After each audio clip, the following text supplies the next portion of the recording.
Dear friends, स्वागत है आप सभी का हमारे चैनल इनर ब्लिस संघा पर।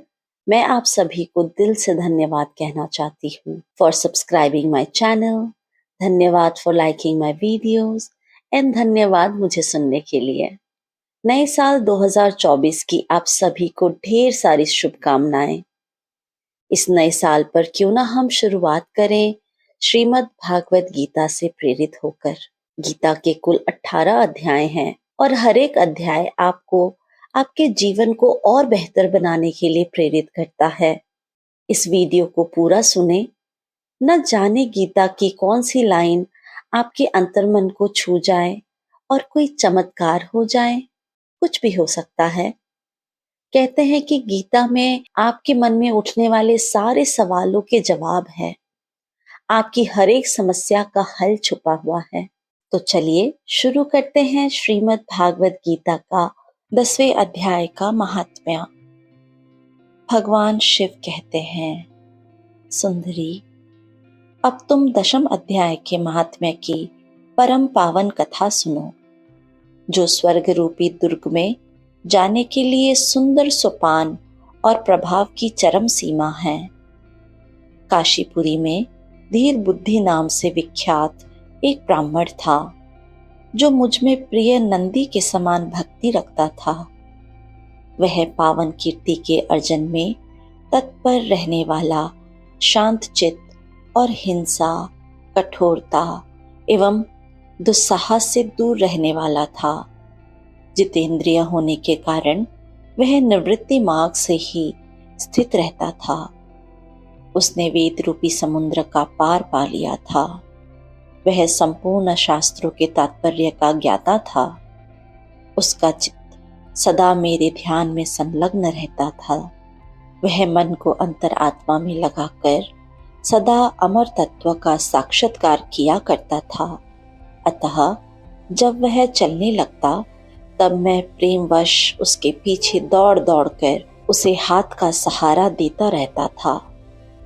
यह देख मेरे पार्षद भृंगिरिटी ने पूछा, भगवान, इस प्रकार भला किसने आपका दर्शन किया होगा? इस महात्मा ने कौन सा तप, होम अथवा जप किया है कि आप स्वयं ही पद पद पर इसके हाथ का सहारा देते चलते हैं? भृंगिरिटी का यह प्रश्न सुनकर मैंने इस प्रकार उत्तर देना आरंभ किया। एक समय की बात है, कैलाश पर्वत के पार्श्व भाग में पुनांग वन के भीतर चंद्रमा की अमृतमय किरणों से धुली हुई भूमि में एक वेदिका का आश्रय लेकर मैं बैठा हुआ था। मेरे बैठने के क्षण भर बाद ही सहसा बड़े जोरों की आंधी उठी। वहां के वृक्षों की शाखाएं नीचे ऊपर होकर आपस में टकराने लगीं। कितनी ही टहनियां टूट टूट कर बिखर गईं।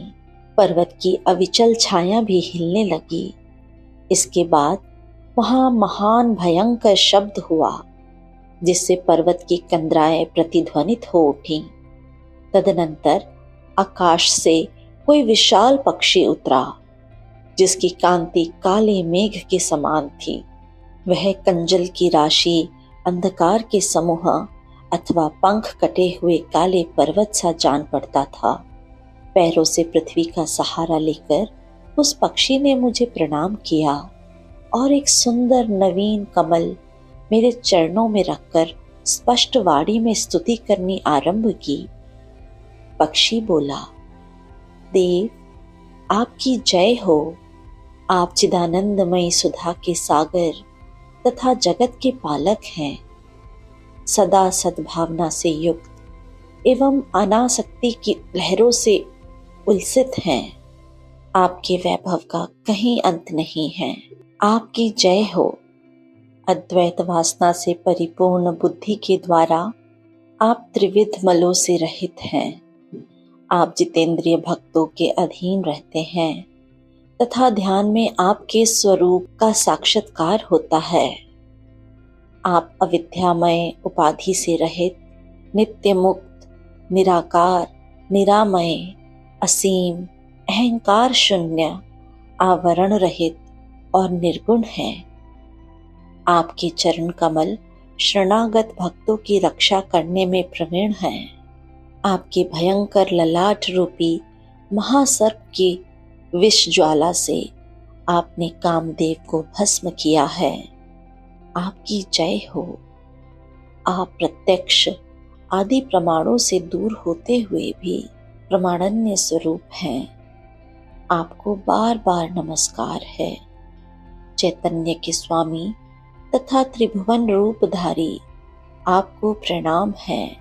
मैं श्रेष्ठ योगियों द्वारा चुंबित आपके उन चरण कमलों की वंदना करता हूँ जो अपार भाव पाप के समुद्र से पार उतरने में अद्भुत शक्तिशाली है।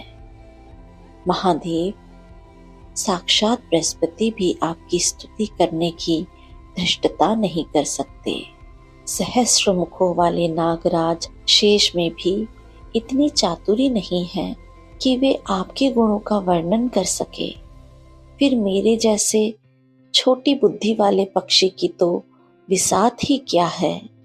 उस पक्षी के द्वारा किए हुए इस स्तोत्र को सुनकर मैंने उससे पूछा, विहंगम, तुम कौन हो और कहाँ से आए हो? तुम्हारी आकृति तो हंस जैसी है, मगर रंग कौवे का मिला है। तुम जिस प्रयोजन को लेकर यहाँ आए हो उसे बताओ। पक्षी बोला, देवेश, मुझे ब्रह्मा जी का हंस जानिए। दुर्जटे, जिस कर्म से मेरे शरीर में इस समय कालिमा आ गई है उसे सुनिए प्रभु। यद्यपि आप सर्वज्ञ हैं, अतः आपसे कोई भी बात छिपी नहीं है, तथापि यदि आप पूछते हैं तो मैं बतलाता हूँ। सौराष्ट्र सूरत नगर के पास एक सुंदर सरोवर है जिसमें कमल लहलहाते रहते हैं। उसी में से बाल चंद्रमा के टुकड़े जैसे श्वेत मृणालों के ग्रास लेकर मैं बड़ी तीव्र गति से आकाश में उड़ रहा था। उड़ते उड़ते सहसा वहां से पृथ्वी पर गिर पड़ा। जब होश में आया और अपने गिरने का कोई कारण न देख सका तो मन ही मन सोचने लगा, अहो, ये मुझ पर क्या आ पड़ा है। आज मेरा पतन कैसे हो गया। पके हुए कपूर के समान मेरे श्वेत शरीर में यह कालिमा कैसे आ गई। इस प्रकार विस्मित होकर मैं अभी विचार ही कर रहा था कि उस पोखरे के कमलों में से मुझे ऐसी वाणी सुनाई दी, हंस, उठो, मैं तुम्हारे गिरने और काले होने का कारण बताती हूँ। तब मैं उठकर सरोवर के बीच में गया और वहां 5 कमलों से युक्त एक सुंदर कमलिनी को देखा। उसको प्रणाम करके मैंने प्रदक्षिणा की और अपने पतन का सारा कारण पूछा। कमलिनी बोली, कलहंस, तुम आकाश मार्ग से मुझे लांघ कर गए हो। उसी पातक के परिणामवश तुम्हें पृथ्वी पर गिरना पड़ा है तथा उसी के कारण तुम्हारे शरीर में कालिमा दिखाई देती है। तुम्हें गिरा देख मेरे हृदय में दया भर आई और जब मैं इस मध्यम कमल के द्वारा बोलने लगी हूँ उस समय मेरे मुख से निकली हुई सुगंध को सूंघकर 60,000 भंवरे स्वर्ग लोक को प्राप्त हो गए हैं। पक्षीराज, जिस कारण मुझ में इतना वैभव, ऐसा प्रभाव आया है उसे बतलाती हूँ, सुनो। इस जन्म से पहले तीसरे जन्म में मैं इस पृथ्वी पर एक ब्राह्मण की कन्या के रूप में उत्पन्न हुई थी। उस समय मेरा नाम सरोजवदना था। मैं गुरुजनों की सेवा करती हुई सदा एकमात्र पतिव्रत के पालन में तत्पर रहती थी। एक दिन की बात है, मैं एक मैना को पढ़ा रही थी। इससे पति सेवा में कुछ विलंब हो गया। इससे पति देवता कुपित हो गए और उन्होंने मुझे श्राप दिया, पापिनी, तू मैना हो जा। मरने के बाद यद्यपि मैं मैना ही हुई, तथापि पतिव्रत्या के प्रसाद से मुनियों के ही घर में मुझे आश्रय मिला। किसी मुनि कन्या ने मेरा पालन पोषण किया। मैं जिनके घर में थी वे ब्राह्मण प्रतिदिन प्रातः काल विभूति योग नाम से प्रसिद्ध गीता के 10वें अध्याय का पाठ किया करते थे और मैं उस पापहारी अध्याय को सुना करती थी। विहंगम काल आने पर मैं मैना का शरीर छोड़कर 10वें अध्याय के महात्म्य से स्वर्ग लोक में अप्सरा हुई। मेरा नाम पद्मावती हुआ और मैं पद्मा की प्यारी सखी हो गई। एक दिन मैं विमान से आकाश में विचर रही थी। उस समय सुंदर कमलों से सुशोभित इस रमणीय सरोवर पर मेरी दृष्टि पड़ी और इसमें उतरकर ज्यों ही मैंने जल क्रीड़ा आरंभ की त्यों ही दुर्वासा मुनि आ धमके। उन्होंने वस्त्रहीन अवस्था में मुझे देख लिया। उनके भय से मैंने स्वयं ही एक कमलिनी का रूप धारण कर लिया। मेरे दोनों पैर 2 कमल हुए, दोनों हाथ भी 2 कमल हो गए और शेष अंगों के साथ मेरा मुख भी एक कमल हुआ। इस प्रकार मैं 5 कमलों से युक्त हुई। मुनिवर दुर्वासा ने मुझे देखा। उनके नेत्र क्रोध अग्नि से जल रहे थे। वे बोले, पापिनी, तू इसी रूप में 100 वर्षों तक पड़ी रह। यह श्राप देकर वे क्षण भर में अंतर्ध्यान हो गए। कमलिनी होने पर भी विभूति योग अध्याय के महात्म्य से मेरी वाणी लुप्त नहीं हुई। मुझे लांघने मात्र के अपराध से तुम पृथ्वी पर गिरे हो। पक्षीराज, यहाँ खड़े हुए तुम्हारे सामने ही आज मेरे श्राप की निवृत्ति हो रही है, क्योंकि आज 100 वर्ष पूरे हो गए। मेरे द्वारा गाए जाते हुए उस उत्तम अध्याय को तुम भी सुन लो। उसके श्रवण मात्र से तुम भी आज ही मुक्त हो जाओगे। यों कहकर पद्मिनी ने स्पष्ट एवं सुंदर वाणी में 10वें अध्याय का पाठ किया और वह मुक्त हो गई। उसे सुनने के बाद उसी के दिए हुए इस उत्तम कमल को लाकर मैंने आपको अर्पण किया है। इतनी कथा सुनाकर उस पक्षी ने अपना शरीर त्याग दिया। यह एक अद्भुत सी घटना हुई। वही पक्षी अब 10वें अध्याय के प्रभाव से ब्राह्मण कुल में उत्पन्न हुआ है। जन्म से ही अभ्यास होने के कारण शिशु अवस्था से ही उसके मुख से सदा गीता के 10वें अध्याय का उच्चारण हुआ करता है।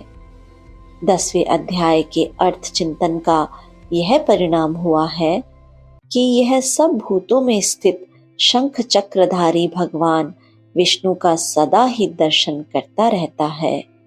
इसकी स्नेहपूर्ण दृष्टि जब कभी किसी देहधारी के शरीर पर पड़ती है, तब वह चाहे शराबी और ब्रह्म हत्यारा ही क्यों ना हो, मुक्त हो जाता है। तथा पूर्व जन्म में अभ्यास किए हुए 10वें अध्याय के महात्म्य से इसको दुर्लभ तत्व ज्ञान प्राप्त है तथा इसने जीवन मुक्ति भी पाली है। अतः जब यह रास्ता चलने लगता है तो मैं इसे हाथ का सहारा दिए रहता हूँ। भृंगिरिटे, यह सब 10वें अध्याय की ही महामहिमा है। पार्वती, इस प्रकार मैंने भृंगिरिटी के सामने जो पाप नाशक कथा कही थी, वही यहाँ तुमसे भी कही है। नर हो या नारी अथवा कोई भी क्यों ना हो, इस 10वें अध्याय के श्रवण मात्र से उसे सब आश्रमों के पालन का फल प्राप्त होता है। ओम श्री परमात्मने नमः। श्रीमद् भागवत गीता का 10वां अध्याय विभूति योग। भगवान श्री कृष्ण चंद्र जी बोले, हे महाबाहो, फिर भी मेरे परम रहस्य और प्रभाव युक्त वचन श्रवण कर, जो कि मैं तुझ अतिशय प्रेम रखने वाले के लिए हित की इच्छा से कहूँगा। हे अर्जुन, मेरी उत्पत्ति को अर्थात विभूति सहित लीला से प्रकट होने को न देवता लोग जानते हैं और न महर्षि जन ही जानते हैं, क्योंकि मैं सब प्रकार से देवताओं का और महर्षियों का भी आदि कारण हूँ, जो मेरे को अजन्मा अर्थात वास्तव में जन्म रहित और अनादि तथा लोगों का महान ईश्वर तत्व से जानता है, वह मनुष्यों में ज्ञानवान पुरुष संपूर्ण पापों से मुक्त हो जाता है। हे अर्जुन, निश्चय करने की शक्ति एवं तत्व ज्ञान और अमूढ़ता, क्षमा, सत्य तथा इंद्रियों का वश में करना और मन का निग्रह तथा सुख दुख, उत्पत्ति और प्रलय एवं भय और अभय भी तथा अहिंसा, समता, संतोष, तप, दान, कीर्ति और अपकीर्ति, ऐसे यह प्राणियों के नाना प्रकार के भाव मेरे से ही होते हैं। हे अर्जुन, 7 तो महर्षि जन और 4 उनमें से भी पूर्व में होने वाले सनकादि तथा स्वयंभुव आदि 14 मनु, यह मेरे में भाव वाले सब के सब मेरे संकल्प से उत्पन्न हुए हैं, जिनकी संसार में यह संपूर्ण प्रजा है। जो पुरुष इस मेरी परम ऐश्वर्य रूप विभूति को और योग शक्ति को तत्व से जानता है, वह पुरुष निश्चल ध्यान योग द्वारा मेरे में ही एकाकी भाव से स्थित होता है। इसमें कुछ भी संशय नहीं है।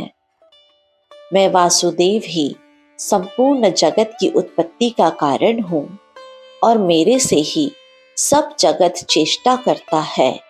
इस प्रकार तत्व से समझकर श्रद्धा और भक्ति से युक्त हुए बुद्धिमान भक्तजन मुझ परमेश्वर को ही निरंतर भजते हैं। वे निरंतर मेरे में मन लगाने वाले और मेरे में ही प्राणों को अर्पण करने वाले भक्तजन सदा ही मेरी भक्ति की चर्चा के द्वारा आपस में मेरे प्रभाव को जानते हुए तथा गुण और प्रभाव सहित मेरा कथन करते हुए ही संतुष्ट होते हैं और मुझ वासुदेव में ही निरंतर रमण करते हैं। उन निरंतर मेरे ध्यान में लगे हुए और प्रेम पूर्वक भजने वाले भक्तों को मैं वह तत्व ज्ञान रूप योग देता हूँ, जिसे वे मेरे को ही प्राप्त होते हैं। हे अर्जुन, उनके ऊपर अनुग्रह करने के लिए ही मैं स्वयं उनके अंतःकरण में एक ही भाव से स्थित हुआ अज्ञान से उत्पन्न हुए अंधकार को प्रकाशमय तत्व ज्ञान रूप दीपक द्वारा नष्ट करता हूँ। इस प्रकार भगवान के वचनों को सुनकर अर्जुन बोले, हे भगवन, आप परम ब्रह्मा और परम धाम एवं परम पवित्र हैं, क्योंकि आपको सब ऋषिजन सनातन दिव्य पुरुष एवं देवों का भी आदि देव, अजन्मा और सर्वव्यापी कहते हैं। वैसे ही देव ऋषि नारद तथा असित और देवल ऋषि तथा महर्षि व्यास और स्वयं आप भी मेरे प्रति कहते हैं। हे केशव, जो कुछ भी मेरे प्रति आप कहते हैं, इस समस्त को मैं सत्य मानता हूँ। हे भगवन, आपके लीलामय स्वरूप को न दानव जानते हैं और न देवता ही जानते हैं।